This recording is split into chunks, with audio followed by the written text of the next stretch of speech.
Boa noite, irmãos. Graça e paz. Abra sua Bíblia em Malaquias, capítulo 1.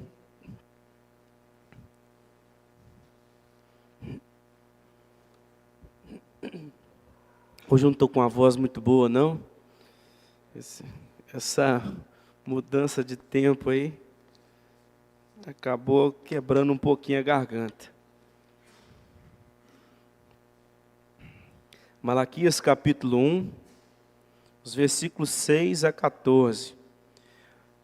No mês passado eu estive aqui e tive o privilégio de expor o capítulo 1, versículo 1 a 5, porque nós estamos lá em Paú, fazendo a exposição de todo o livro de Malaquias, e com as oportunidades que eu tiver aqui, eu gostaria também de sempre pregar sequencialmente. Preguei no mês passado os versículos 1 a 5, e hoje os versículos 6 a 14. Eu vou ler, irmãos, em outra versão, mas você pode perceber na sua Bíblia, se você tiver com a revista atualizada, são algumas modificações, mas para esse texto eu prefiro a tradução da revista corrigida. Então eu vou ler o texto na revista corrigida e os irmãos podem acompanhar. O filho honrará o pai e o servo ao seu senhor. E se eu sou pai, onde está a minha honra? E se eu sou senhor, onde está o meu temor? Diz o Senhor dos Exércitos a vós, ó sacerdotes, que desprezais o meu nome, dizeis: em que desprezamos nós o teu nome? Ofereceis sobre o meu altar pão imundo e dizeis: em que te havemos profanado? Nisto que dizeis: a mesa do Senhor é desprezível. Porque quando trazeis animal cego para o sacrificardes, não faz mal. E quando ofereceis o coxo ao enfermo, não faz mal. Ora, apresenta-o a teu príncipe, terá ele agrado em ti? Ou aceitará ele a tua pessoa? Diz o Senhor dos Exércitos. Agora, pois, suplicai o favor de Deus, e ele terá piedade de nós. Isto veio da vossa mão. Aceitará ele a vossa pessoa? Diz o Senhor dos Exércitos. Quem há também entre vós que feche as portas e não acenda debalde o fogo do meu altar? Eu não tenho prazer em vós, diz o Senhor dos Exércitos, nem aceitarei da vossa mão a oblação. Mas desde o nascente do sol até o poente será grande entre as nações o meu nome. E em todo lugar se oferecerá ao meu nome incenso e uma oblação pura, porque o meu nome será grande entre as nações, diz o Senhor dos Exércitos. Mas vós o profanais quando dizeis: a mesa do Senhor é impura, e o seu produto, a sua comida é desprezível. E dizeis: eis aqui, que canseira, e o lançastes ao desprezo, diz o Senhor dos Exércitos. Vós ofereceis o roubado, e o coxo, e o enfermo. Assim fazeis a oferta, ser-me-á aceito isso de vossa mão, diz o Senhor.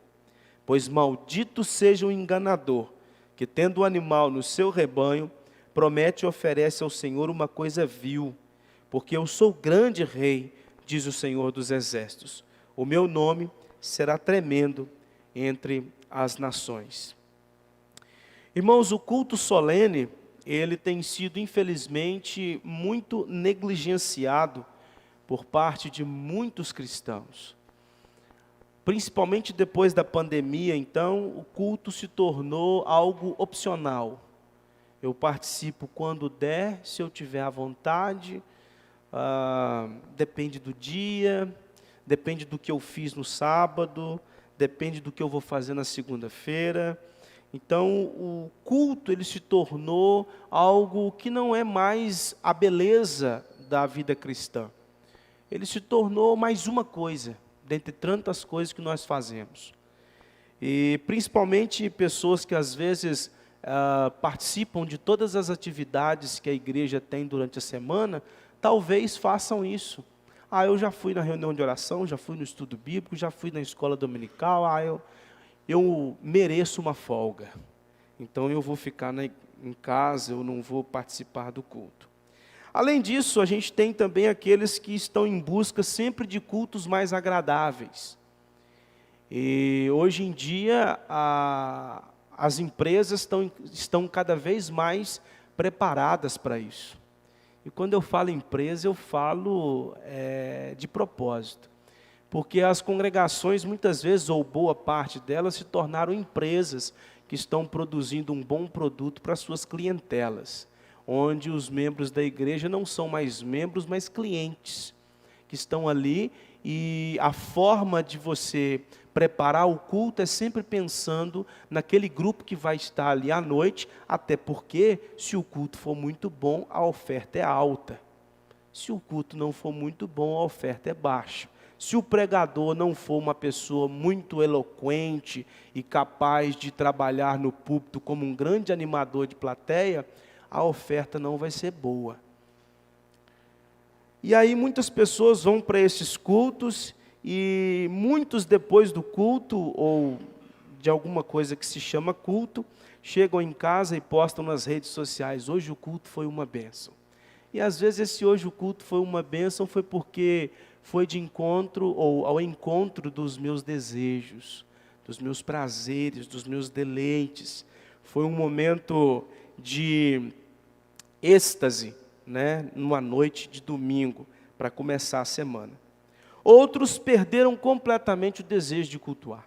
Estão desanimados, viram que o culto se tornou entediante, monótono, estão desanimados espiritualmente, talvez por uma questão pessoal, questões pessoais que estão acontecendo, talvez algo na família que está, talvez uma enfermidade, um desemprego, alguma coisa do tipo que não faz com que a pessoa tenha motivação para ir para participar do culto, ou talvez alguma questão eclesiástica, talvez não vai muito com a liderança da igreja, talvez não quer ver aquela pessoa que vai estar sentada no banco, e assim por diante. Então, muitos acabam perdendo o entusiasmo para prestar culto ao Senhor.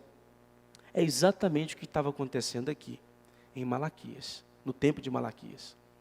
O texto que nós lemos é um texto de Deus chamando o povo ao arrependimento, porque eles não estavam motivados para prestar culto a Deus.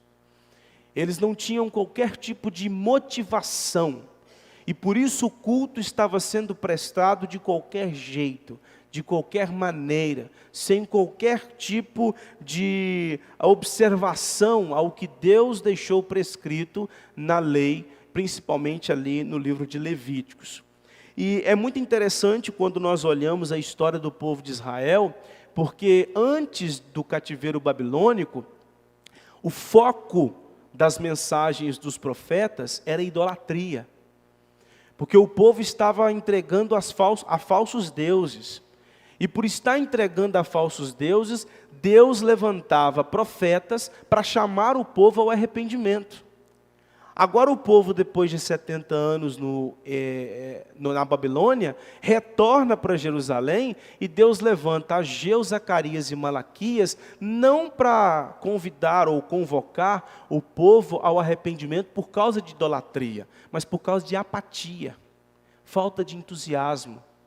O povo estava servindo ao Senhor Deus Todo-Poderoso, a Yahvé. Eles não estavam servindo a Baal ou algum outro Deus. Eles estavam servindo a Yahvé, só que sem entusiasmo, sem vontade, sem prazer, sem deleite, sem vigor. E isso era revelado no dia a dia do povo, isso era revelado no culto, isso era revelado na falta de compreensão do que é o culto e das prescrições do culto. Quando a gente vai, por exemplo, lá para Isaías capítulo 1, versículo 10 a 17, nós temos Deus também chamando a atenção do povo de Israel por conta de um culto hipócrita. Naquela ocasião, digamos que a liturgia do culto estava de fato em obediência à lei. Eles estavam cumprindo rigorosamente tudo o que estava prescrito em Levítico. Porém, o povo não tinha vida com Deus. O povo, Deus, se os irmãos depois puderem ler em casa, é como se Deus estivesse dizendo assim: vocês acham que basta participar do culto no Shabá, levantando mão, cantando hino, ouvindo um sermão, vai embora para casa e está tudo certo. Vocês estão confundindo as coisas. Enquanto isso, os órfãos e as viúvas são oprimidos. Enquanto isso, vocês estão entregues à imoralidade. Enquanto isso, vocês estão entregues à idolatria. E basta vir aqui, tanto que Deus usa uma expressão assim: quem disse para vocês que basta pisar nos meus átrios? Quem disse a você que basta vir ao templo? Vocês estão achando que só aqui é que vive a religião, o relacionamento comigo. Vocês não têm convivência comigo. Vocês não têm relacionamento comigo. Vocês não têm vida piedosa. Vocês estão entregues ao pecado. Mas chega aqui com as mãos todas sujas de sangue e acha que está tudo certo cantar alguns hinos, ouvir um sermão, ouvir o coro cantar, entregar a sua oferta e ir embora para casa. E agora, em Malaquias, o problema estava na forma, que estava tudo errado. Lá a forma estava certa, mas não tinha vida com Deus. Agora aqui, a forma estava errada por falta de vigor, por falta de entusiasmo, por falta de motivação. É aquele negócio de sair empurrando a coisa pela barriga, sabe? Fazendo de qualquer jeito. Por isso que os sacerdotes estavam dizendo assim: eu já estou cansado. A gente tem que ficar aqui analisando cordeiro por cordeiro, de acordo com a lei levítica, e olhando para ver se está tudo certo, se o olho está certo, se a perna está certa, se não está faltando um rabo. Não, já estou cansado desse negócio, chega aqui com qualquer coisa aqui, vamos embora. Vamos prestar o culto. Era assim que estava. E Deus fala: peraí, o que está acontecendo? Cadê o respeito com a minha palavra? Então, irmãos, a gente aprende com esses dois textos, tanto em Isaías quanto aqui em Malaquias, que o culto ao Senhor, ele é em espírito e em verdade. Nem sempre a forma ou o externo do culto diz que aquele culto está sendo aceito e agradável ao Senhor. O culto pode estar dentro dos padrões da Escritura, reverente, com ordem, com decência. Talvez o culto esteja respeitando todos os elementos que a Escritura traz, que devem compor o culto ao Senhor. Mas não existe vida, relacionamento com Deus. Ou talvez está uma bagunça, uma baderna, revelando uma falta de respeito com a palavra de Deus. Então nem sempre o externo diz alguma coisa. E aqui o povo estava desmotivado porque se sentia esquecido por Deus, rejeitado por Deus. Eles olhavam para o Império Persa e pensavam: por que depois de 70 anos de cativeiro, nós ainda continuamos batendo continência para um império? Por que a nossa nação não é soberana mais como antes? Eu acho que na verdade Deus nos rejeitou. Deus não nos ama. E por isso vamos servi-lo de qualquer jeito, porque Ele não tem demonstrado o seu amor por nós. E aí, o Senhor abre a profecia de Malaquias dizendo: não, eu tenho amado vocês, porque eu escolhi vocês. Vocês são da linhagem de Jacó, vocês não são da linhagem de Edom, da linhagem de Esaú. Eu rejeitei Esaú, vocês fazem parte do meu povo escolhido. Então isso é a maior demonstração de amor. E foi o que nós falamos no domingo que estivemos aqui, que a gente não deve medir a nossa relação com Deus pelo contexto.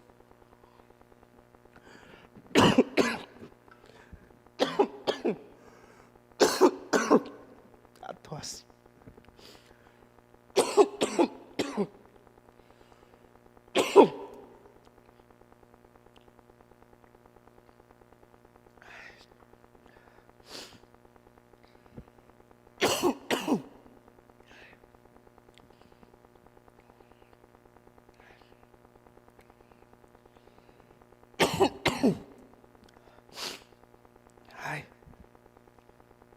Vamos lá, a gente consegue.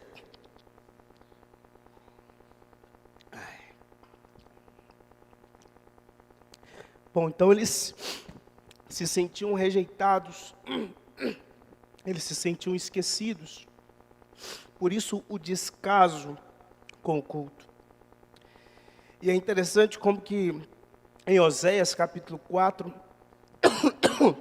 versículos 7 a 9, Deus diz que é dos sacerdotes a responsabilidade em ensinar a lei, porque eles intercediam pelo povo, eles conduziam o culto e eles ensinavam a lei.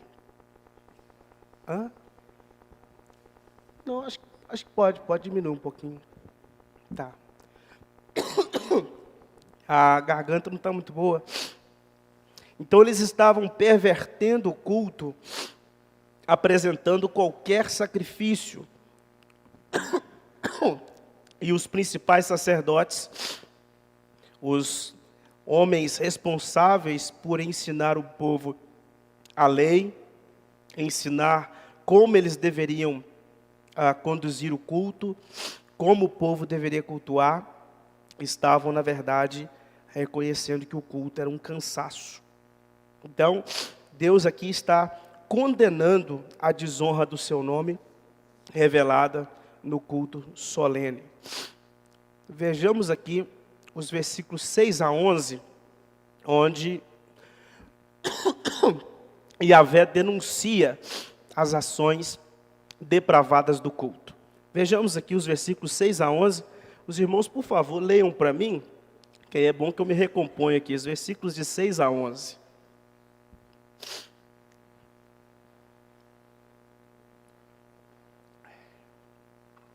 Malaquias 1, de 6 a 11, o filho...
Tá bom aqui, tá bom, obrigado. Hein?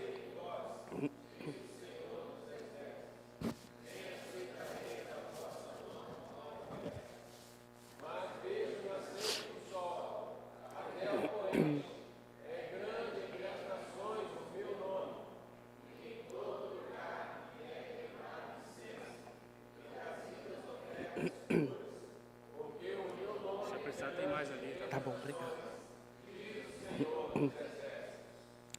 Então nós vemos aqui que Yahvé denuncia essas ações depravadas do culto. O problema principal que nós encontramos aqui no texto é a falta de temor e a falta de honra do nome do Senhor.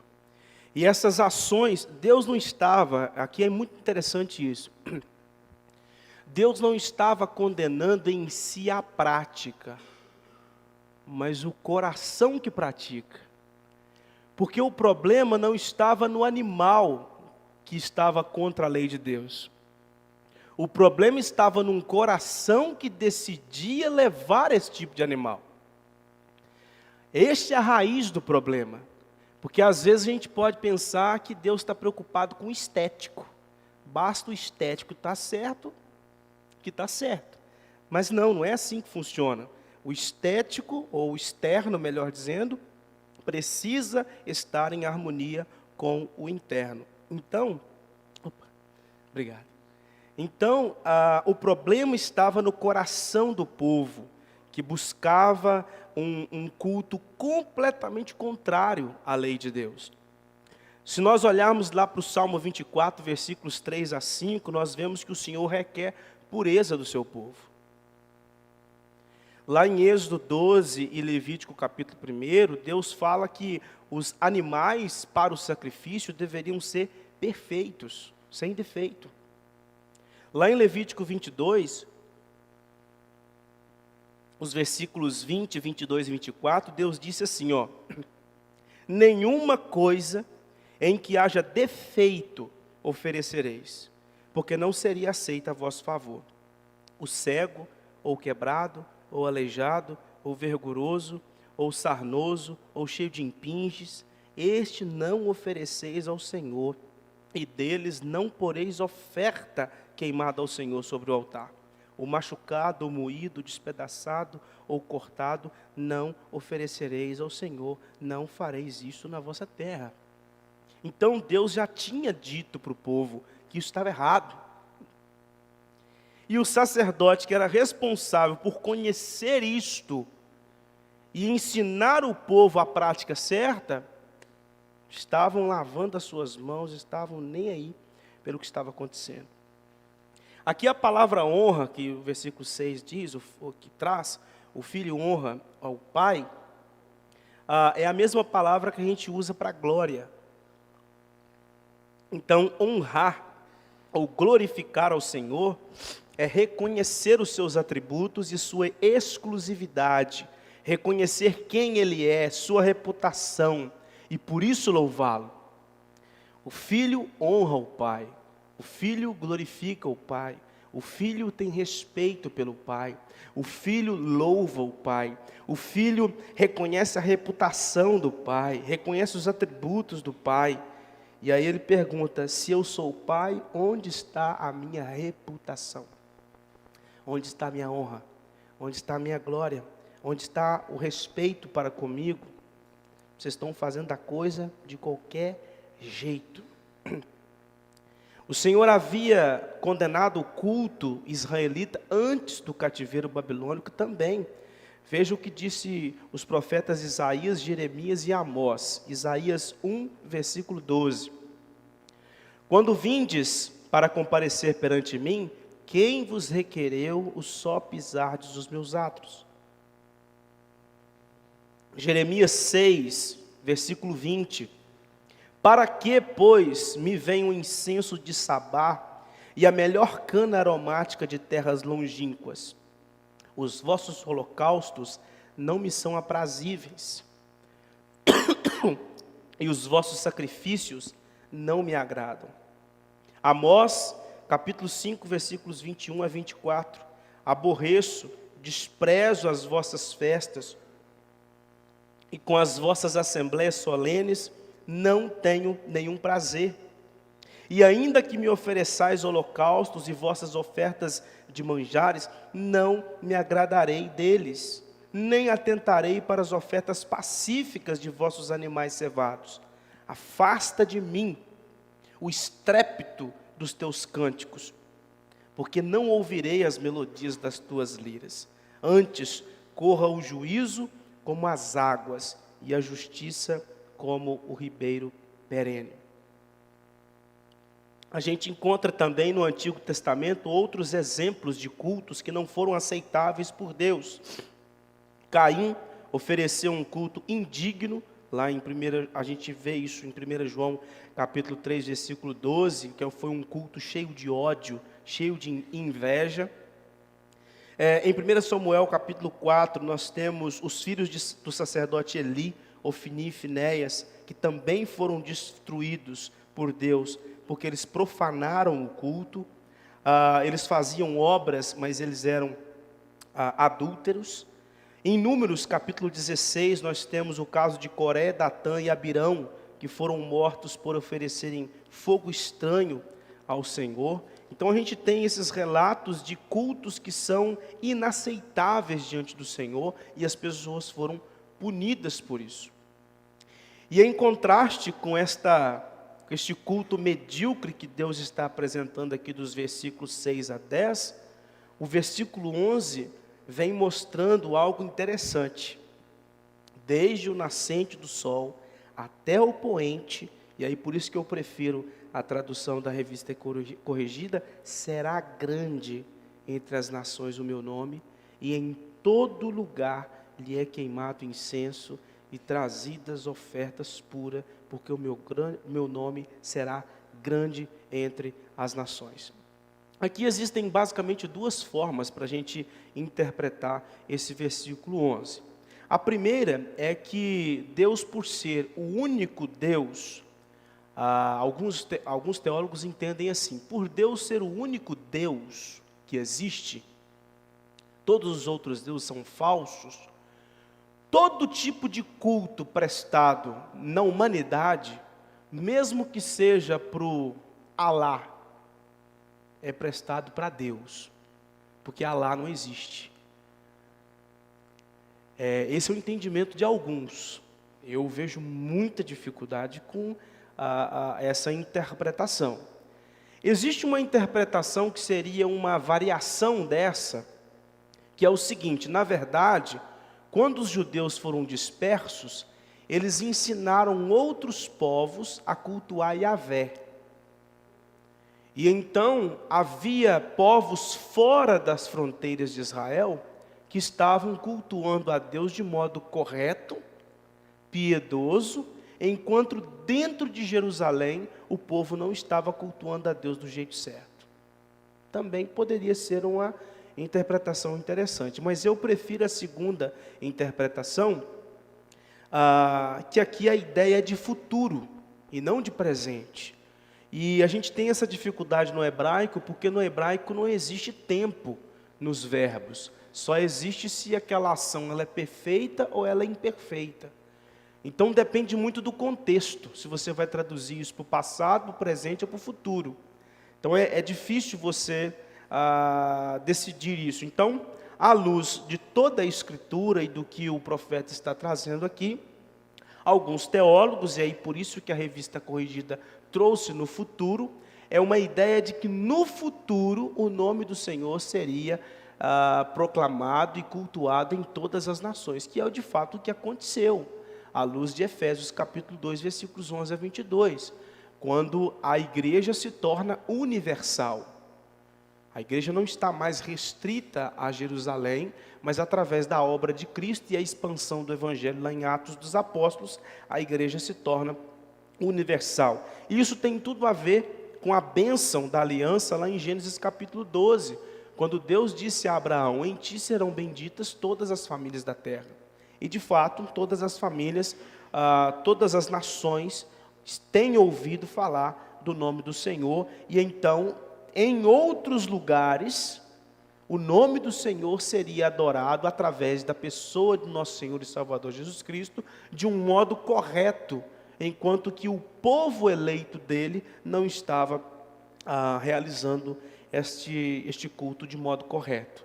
Lá em Romanos capítulo 11, versículos 13 a 14, o apóstolo Paulo, ele diz assim: dirijo-me a vós outros, que sois gentios, visto, pois, que eu sou apóstolo dos gentios, glorifico o meu ministério para ver se de algum modo posso incitar a emulação os do meu povo e salvar alguns deles. Porque quando o povo de Israel rejeita o Messias, essa pregação então se torna maior, em maior evidência e em número maior entre os gentios. E aí pessoas de toda tribo, povo, língua e nação passam a ouvir a respeito de Cristo, serem transformadas por Cristo Jesus, e de um canto a outro o nome do Senhor é adorado e exaltado em todas as nações. É interessante porque o povo tinha essa ideia de tudo tinha que ser no templo. tudo tinha que ser ali. E Deus sempre chamou a atenção deles, não, vocês estão colocando o templo como sinônimo de vida comigo. O templo é uma parte do todo, ele não é o todo. Por isso que Deus, lá em Amós, em Jeremias, em Isaías, ele disse que ele não concorda com o que estava acontecendo. E que ele queria que, na verdade, o povo nem o cultuasse, porque do jeito que eles estavam cultuando, estava completamente equivocado. E aqui a gente poderia trazer 3 aplicações baseadas nesses versículos de 6 a 11, e uma delas é que a apostasia, que é relatada aqui pelo profeta Malaquias, ela tende a sempre começar na liderança. O foco, o principal alvo da profecia de Malaquias são os sacerdotes, não é o povo. Acaba caindo no colo do povo, mas o foco são os sacerdotes. Veja que ele sempre diz: ó sacerdote que desprezais. Lá na frente, vocês dizem que a minha mesa é desprezível, eu não tenho prazer mais em prestar esse culto, isso é cansado demais, eu estou cansado de oferecer. Então veja que o foco principal aqui da profecia são os sacerdotes, e a apostasia ela tende a começar na liderança. Nós temos visto recentemente um pastor, muito conhecido inclusive, que está caminhando numa linha extremamente liberal, caminhando numa direção muito estranha. A Ordem dos Pastores Batistas de São Paulo já tirou o nome dele do meio, porque ele está caminhando numa direção muito liberal em relação à interpretação das Escrituras. O problema é que, infelizmente, no final das contas, quem vai sofrer também vai ser a igreja, porque o ensino apóstata vai matar aquela igreja. Então, às vezes a apostasia, boa parte dela começa na liderança. Nós temos um caso desse dentro da Igreja Presbiteriana do Brasil. O pessoal mais antigo vai lembrar do ex-pastor Caio Fábio, que foi por um caminho completamente esquisito, extremamente liberal, e que causou muitos danos para a igreja. Em segundo lugar, o culto ele é a expressão pública do que a igreja acredita sobre Deus, acredita sobre si mesma e acredita sobre a salvação. O culto que nós prestamos a Deus no domingo, ele tem a ver com aquilo que nós acreditamos a respeito de Deus. O que nós pensamos a respeito de Deus é o que nós cultuamos. O que nós pensamos a respeito de nós mesmos, o que nós pensamos a respeito da salvação, é o que nós cultuamos. Por exemplo, o culto medieval foi um culto completamente contrário às Escrituras, porque o povo naquela época pensava que as coisas eram daquele jeito, ou melhor, era ensinado que as coisas eram daquele jeito. E o culto refletia, que na verdade acabou depois virando a missa refletia o que o povo foi ensinado a respeito de culto, e que é completamente contrário à lei. Então, nós cultuamos de acordo com aquilo que nós acreditamos a respeito de Deus, a respeito da igreja e a respeito sobre a salvação. Agora, se esta expressão pública ela é bíblica ou não, aí ela precisa passar pelo pente fino das Escrituras. Em terceiro lugar, eu queria trazer uma citação de um teólogo que diz assim: antes que Deus aceite seu tributo, Ele inspeciona seu coração. O valor da oferta é determinado pelo coração daquele que a está oferecendo. Antes de dar qualquer coisa a Deus, você deve se dar a Ele por completo. Primeiro, Deus inspeciona o seu coração, para depois o que você está fazendo. Então o culto, ele é uma expressão daquilo que nós cremos, e ele é uma expressão daquilo que eu estou, o meu relacionamento com Deus. Então antes Deus vai primeiro inspecionar o meu coração.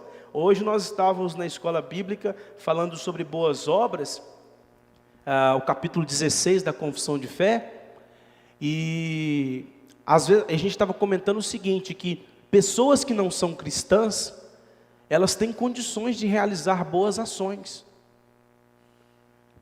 Não cristãos podem ser bons maridos, não cristãos podem ser bons patrões, bons funcionários, não cristãos podem acolher quem está passando fome, quem está passando frio. O problema está na inclinação do coração e não na atitude em si. A inclinação do coração é que diz tudo. Não tem, a gente até comentou lá que não tem aquela pessoa que você conhece, não é cristã, e aí talvez você comentando com alguém fala assim: fulano só falta ser cristão, porque ele é bom. Ou seja, só falta tudo, né? Só falta tudo. Porque não é o externo, existe uma inclinação do coração. E aqui, esse teólogo traz isso para nós. Deus, antes de aceitar o nosso tributo, antes de aceitar o nosso culto, Ele inspeciona a nossa motivação. Por isso que Ele estava condenando o culto do povo de Israel no período aqui de Malaquias. Agora, o segundo ponto, os versículos 12 a 14, nós temos Yahvé denunciando a apatia em relação a esse culto. E eu vou pedir aos irmãos também para que leiam novamente, agora os versículos 12 a 14. Malaquias capítulo 1, versículos 12 a 14. Os irmãos podem ler, fazendo favor?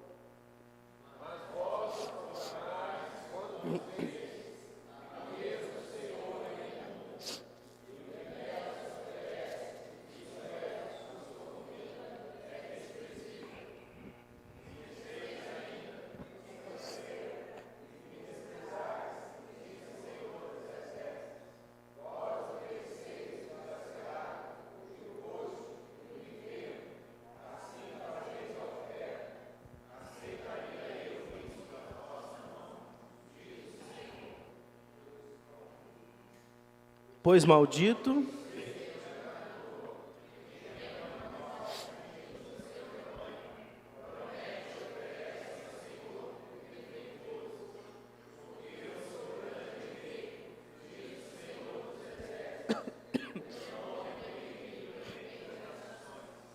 Então o povo aqui dizia, na verdade o sacerdote: a mesa do Senhor é desprezível.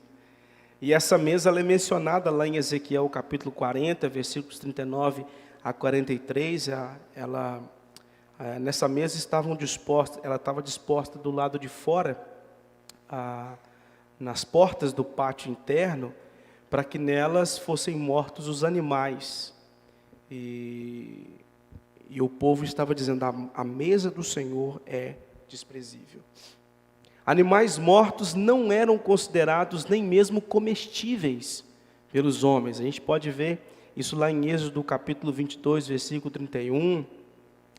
Levíticos capítulo 22 também, que eles eram completamente inúteis para o sacrifício. E por isso que é interessante que Deus fala aqui para o povo: oferece esta oferta ao governador, ao príncipe, a um líder de vocês no ambiente civil, e veja se ele vai aceitar esse animal desse jeito, um animal coxo, um animal enfermo, um animal desprezível, um animal morto, estraçalhado, todo contrário a qualquer entendimento secular do que é uma comida boa. Então ele vai desprezar esse alimento. E aqui Deus está dizendo: vocês estão me entregando isso.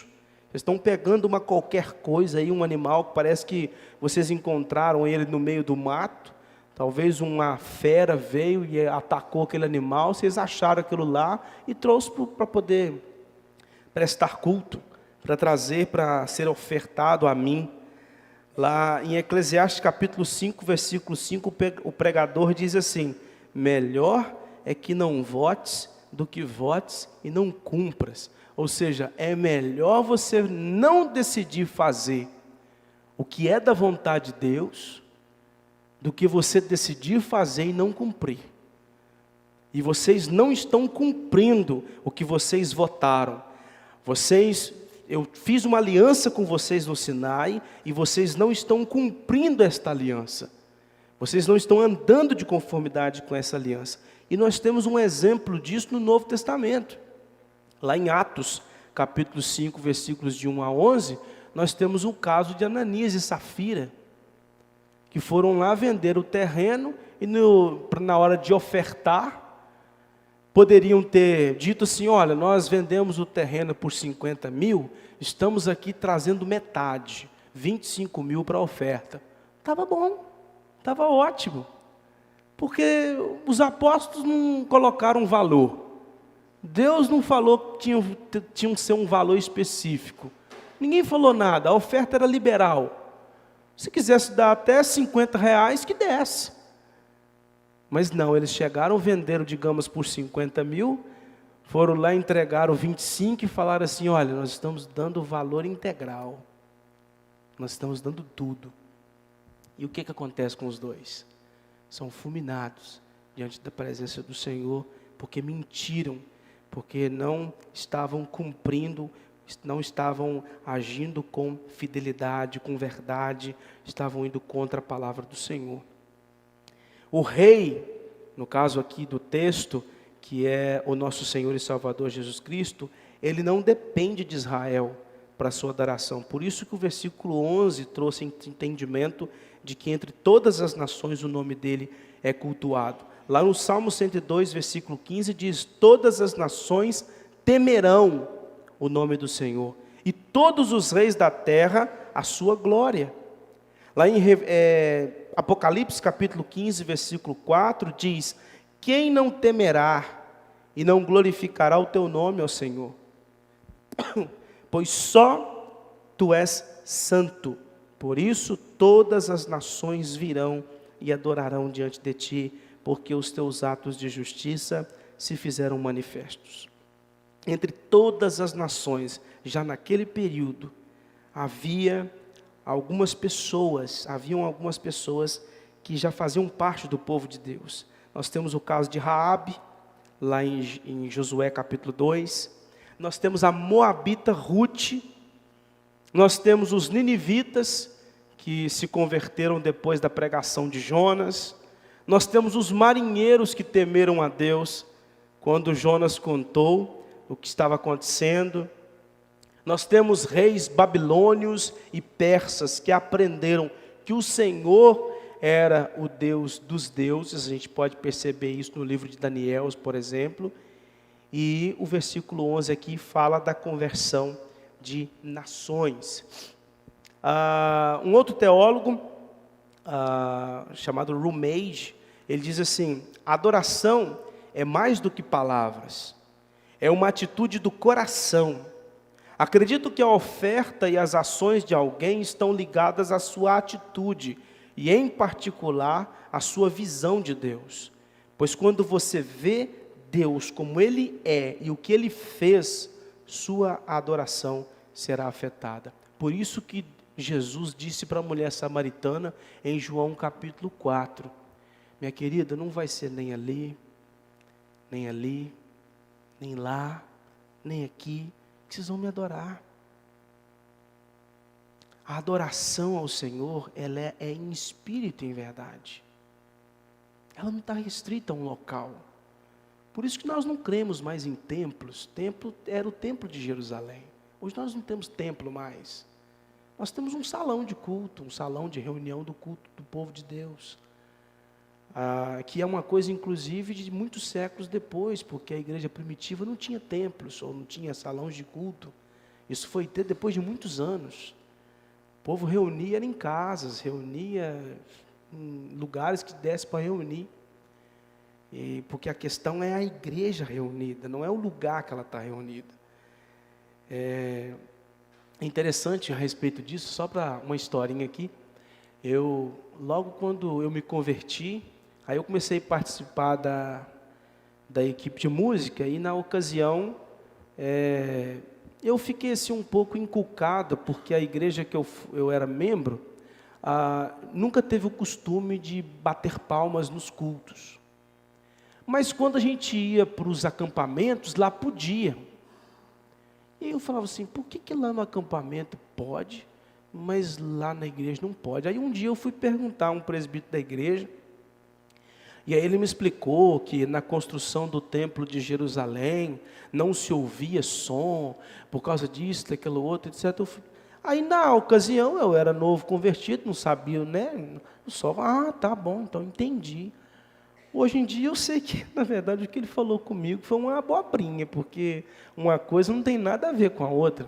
Ou seja, lá podia e no templo não podia, porque o templo é o espaço do povo de Deus e não tem nada a ver uma coisa com a outra. O templo é a igreja, o povo reunido. Tirou vocês daqui, acabou a igreja.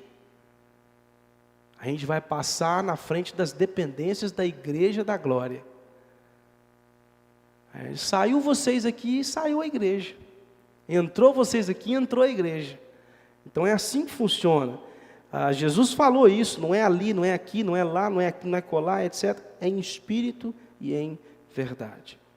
Então, irmãos, aqui trazendo já para uma aplicação cristocêntrica, o culto superior, que Deus fala aqui no versículo 11, ele seria feito através de Cristo. O versículo 5 disse, os vossos olhos o verão, e vós direis, grande é o Senhor também fora dos limites de Israel.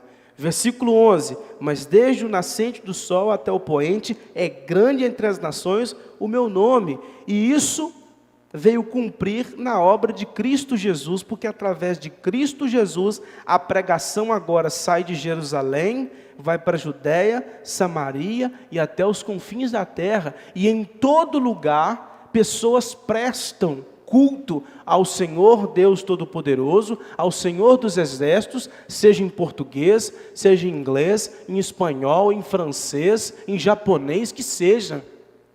Em todas as nações, pessoas estão prestando culto via Cristo. Por que via Cristo? Porque todos os sacerdotes de Israel falharam. E Cristo é o sacerdote perfeito. E Ele é que media o culto da igreja. Quando a gente vai lá para Hebreus, diz que Jesus é aquele que está à frente, conduzindo os cânticos da igreja. É Ele que está mediando o culto. Quando a igreja presta culto ao Senhor, nós temos entre nós e Deus o Filho amado em quem o Senhor se compraz. E Ele é quem media o culto. Ele que está, como sumo sacerdote que é, intercedendo o culto e levando o culto até a presença de Deus Pai. Por isso que ele não é um sacerdote geográfico, mas espiritual. Ele é onipresente. Enquanto nós estamos cultuando aqui agora, tem lugares que ainda nem anoiteceu para começar o culto. Tem lugares que o culto já aconteceu, o povo já está dormindo uma hora dessa. Tem lugar que hoje o povo já está trabalhando, que já é segunda-feira. E Deus mediou, e Cristo mediou o culto de todos, independente do horário, independente do fuso horário, porque é o sumo sacerdote espiritual conduzindo a igreja numa adoração em espírito e em verdade ao Senhor. Adão, filho de Deus, falhou. Israel, filho de Deus, falhou, mas o Filho amado em quem o Senhor se compraz, esse venceu. Ele foi obediente até a morte de cruz, e Ele então é o nosso, não só o nosso sacerdote perfeito, como Ele é o nosso sacrifício perfeito. E Ele apresenta então esse culto diante do Senhor. Por isso que há uma necessidade de estarmos sempre em conformidade com a palavra dEle, para que este culto seja mediado e o Senhor aceite. Esta é a adoração perfeita, esta é a adoração verdadeira, a adoração que vai via Cristo. Então, de domingo a domingo, quando nós nos ajuntamos para cultuar, nós não seguimos para o templo de Jerusalém e nós também nem seguimos para outro lugar, mas nós subimos para o Monte Sião Celestial, que é o que o autor da carta aos Hebreus diz. mas tendes chegado ao monte Sião, e à cidade do Deus vivo, a Jerusalém celestial, e a incontáveis hostes de anjos, e a universal assembleia, e igrejas dos primogênitos arrolados nos céus, e a Deus, o juiz de todos, e os espíritos dos justos aperfeiçoados, e a Jesus, o mediador da nova aliança, e ao sangue da aspersão, que fala coisas superiores ao que fala o próprio Abel, porque o nosso Deus é fogo consumidor. Hebreus 12, versículos 22 a 29. E lá em Hebreus 2, versículo 12 diz: a meus irmãos declararei o teu nome, cantar-te-ei louvores no meio da congregação. Quem é este que cantará louvores no meio da congregação? Cristo. Eu vou cantar louvores no meio da congregação. Enquanto a igreja canta, Cristo canta com a igreja, conduzindo o culto à presença do nosso Senhor e Salvador.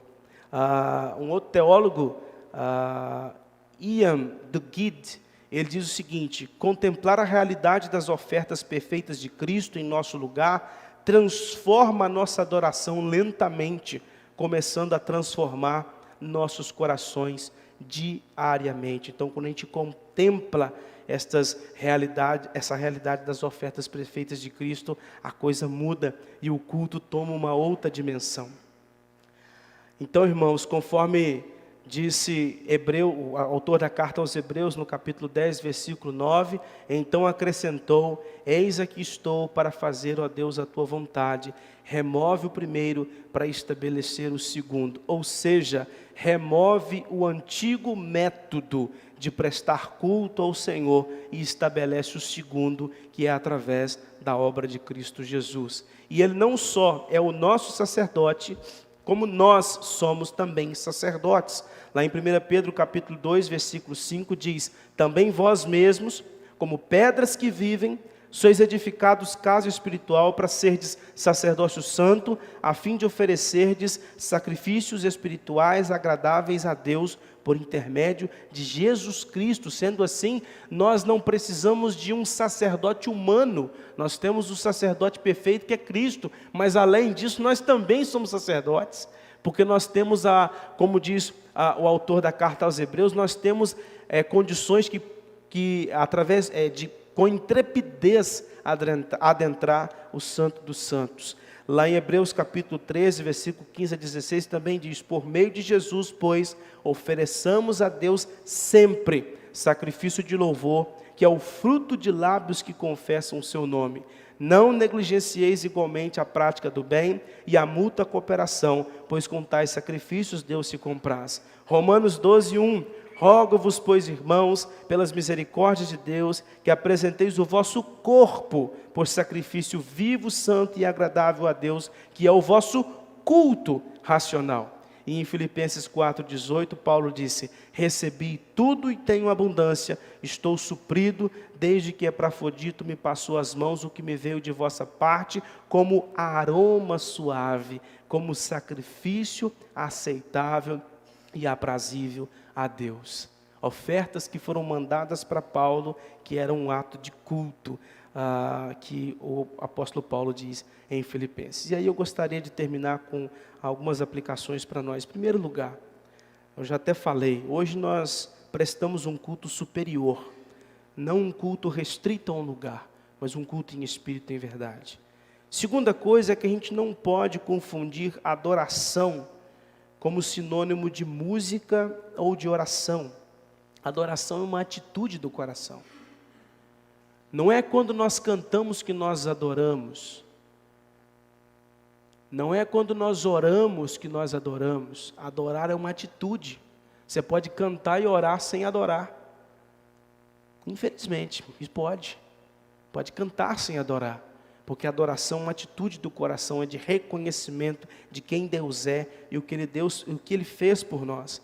Terceiro lugar, há muitas pessoas desanimadas em oferecer um culto a Deus, talvez por causa de enfermidades, talvez por causa de tribulações, problemas financeiros, luto, falta de regozijo na salvação, enfim, tantos outros motivos. Tem gente que não quer cultuar a Deus por causa da situação contextual da sua vida, da sua família ou da igreja.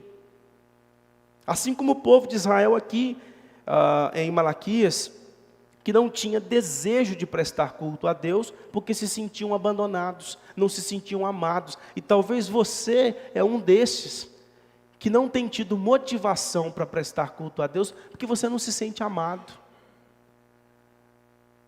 É como se Deus precisasse todos os dias fazer uma declaração de amor nova para você. A cruz não basta. A cruz não basta. Só a cruz não resolve. Se Ele não curar a sua enfermidade, não resolve. Se Ele não abrir uma porta de emprego, não resolve.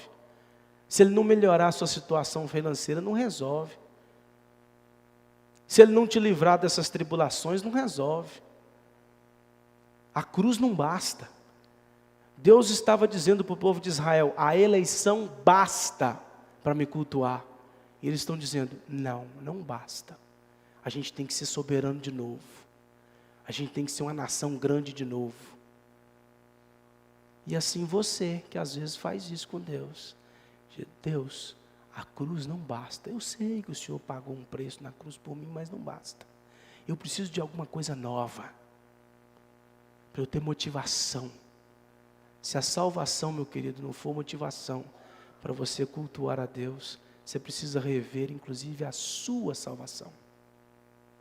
Você precisa rever se você é realmente regenerado. Se você nasceu de novo. Se você se arrependeu dos seus pecados. Se você creu no Filho de Deus. Porque se a salvação não for motivo suficiente para você sair de casa, reunir com a igreja e prestar culto, eu não sei o que você está fazendo aqui. Hernandes Dias Lopes diz, quando o culto é desprezado, uma pessoa vem à igreja e fica enfadada. Nada lhe agrada, a mensagem a perturba, os cânticos a enfadam, ela está enfastiada. O culto passa a ser um tormento em vez de ser um deleite. Tudo está ruim. Não sei porque que o Hélito e a equipe escolheram esses cânticos feios, esses cânticos, não gosto. O pastor vai pregar Malaquias, podia pregar um outro texto melhor. Às vezes a gente faz isso. Para prestarmos um culto aceitável a Deus é necessário duas coisas. Primeiro, saber quem Deus é. Você precisa saber quem Deus é. Você precisa saber quem é que você vai cultuar. Você precisa saber quem é Ele. O que Ele faz, o que Ele fez. Quais são os seus atributos, qual é o seu caráter, qual a sua natureza. Porque se você não conhece Deus, você vai adorar o quê? Alguma coisa que você imaginou aí. Você criou na cabeça um Deus e está cultuando aquele que você criou. Você precisa primeiro conhecer a Deus. Em segundo lugar, você precisa obedecer os princípios que Deus traz em sua palavra. Que era o grande problema aqui. E eu termino com uma citação do Augusto Nicodemos. O culto é a expressão externa do que a igreja é, mas também é a expressão do nosso compromisso interno para com o Senhor. Então eu espero que nós possamos viver um novo tempo, onde existe mais deleite da nossa parte em prestar culto ao Senhor, onde situações das mais diversas não seja motivo para nós negligenciarmos a participação no culto, e não só a participação, mas uma participação ativa. Sabe por quê? Porque na mentalidade de muitos cristãos, o culto parece uma missa, onde quem cultua é o pastor que prega, é a equipe de música que canta, é o liturgista que conduz. E vocês estão assistindo o culto. Inclusive, tira esse vocabulário, tira essa palavra do seu vocabulário. Eu fui domingo assistir o culto. Se você veio assistir o culto, pode ficar em casa e liga no YouTube. Porque quem vem aqui vem para prestar culto. Vem para participar do culto. Não vem assistir. A gente assiste missa. Porque quem presta a missa é o padre. Por isso que antigamente as missas o padre ficava descosta. Culto não. A igreja presta. Do púlpito aos bancos. dos bancos ao púlpito. Então que nós tenhamos este deleite na salvação em Cristo, para todos os dias termos motivação para cultuar o Senhor.